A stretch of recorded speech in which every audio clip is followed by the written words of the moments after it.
Let's review the key takeaways from the episode on heparin-induced thrombocytopenia, from pathophysiology, the 4T score, testing, to treatment. So what is heparin-induced thrombocytopenia, or HIT? It's an antibody-mediated activation of platelets caused by heparin exposure, which leads to thrombocytopenia. Left untreated, it carries a 6% daily risk of thrombosis, amputation, and/or death, so it can be pretty devastating to miss. What causes this profoundly hypercoagulable state? Well, the culprit is an immune complex of 3 different things. Heparin binds to platelet factor 4, which in turn gets coated by an antibody, which usually is IgG, and together this activates platelets. Once activated, the platelets changes shape, releases prothrombotic granules, and recruits more platelets and creates a positive feedback loop.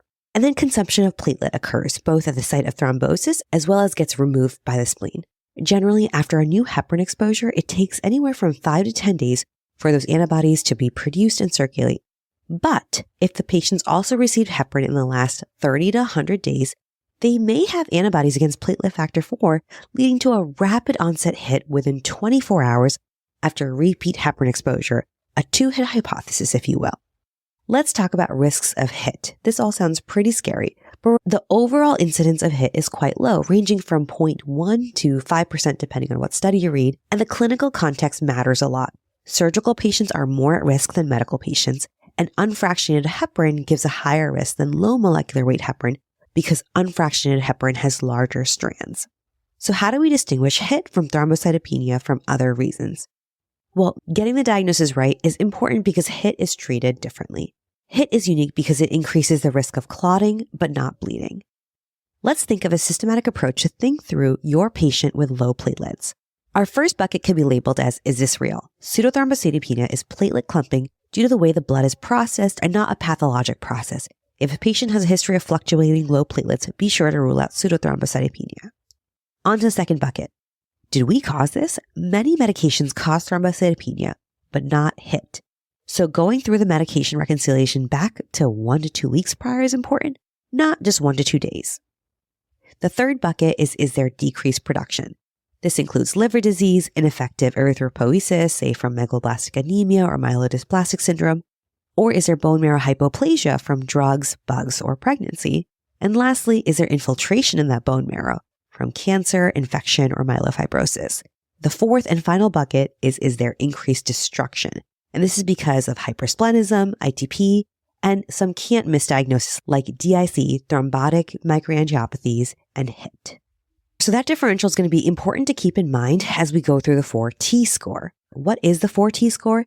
It calculates your likelihood of HIT based on 1, the degree of thrombocytopenia, 2, the timing, 3, the presence of thrombosis, and 4, possible other thrombocytopenia etiologies. And that last category, which we just went over, is the trickiest. When you calculate the 4T score, it'll put patients into 3 categories: low, intermediate, and high.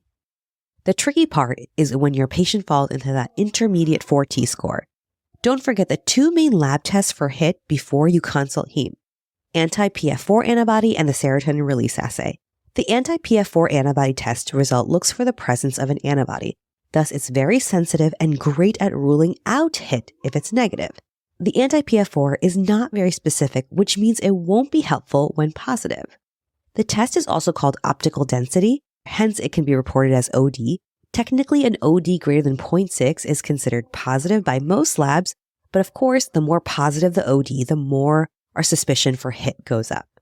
Then, on to serotonin release assay. This checks whether the anti-PF4 antibodies are actually causing the platelet activation. It's highly specific and a positive result confirms HIT. But the kicker is it can take a week to result. So keep in mind the serotonin release assay usually won't be available right away. So to recap, if the anti-PF4 is negative, you can rule out HIT. But if the anti-PF4 is positive, then you have to wait for that confirmatory serotonin release assay. Generally, if you're concerned enough to send those 2 tests we discussed, you should probably be considering empiric treatment. Remember, stopping heparin isn't enough. See, the thrombotic risk is so high that you also need to treat HIT with anticoagulation. The exact type of anticoagulation really depends on multiple factors. If you need a quick on and a quick off, go with argatroban, though avoid this in liver dysfunction, or you can go with bivalirudin. If a patient is stable and ready for discharge and needs something longer acting, you can consider fundoxaparinox, apixaban, and rivaroxaban. In general, we avoid warfarin until that platelet count recovers over 150,000, since warfarin inhibits protein C, and inhibition of protein C on top of low platelets really worsens thrombotic risks in our patients with HIT. So to recap, let's recall. HIT is a rare condition with a very high thrombotic risk. It's going to be our surgical patients on unfractionated heparin who are the most susceptible. If you're worried about HIT in a patient, go ahead and calculate a 4T score and go through a systematic approach of alternate causes of thrombocytopenia. Ask yourself, is this real? Did we cause this with meds? 2, is this decreased production or is this increased destruction? If the 4T score comes back in an intermediate risk or above, send off an antiplatelet 4 antibody test and a serotonin release assay. But be aware the antiplatelet 4 antibody is sensitive, so good at ruling out HIT, and the serotonin release assay is more specific, so good at confirming the diagnosis, but may take a while to come back. And lastly, treatment for suspected or confirmed HIT really depends on whether the patient needs a quick on or quick off anticoagulation or can tolerate longer acting options. But whatever you do, don't give warfarin until the platelet counts have fully recovered. And that is all for now. Join us next time for another rapid review from our podcast. Thank you for joining us and take care.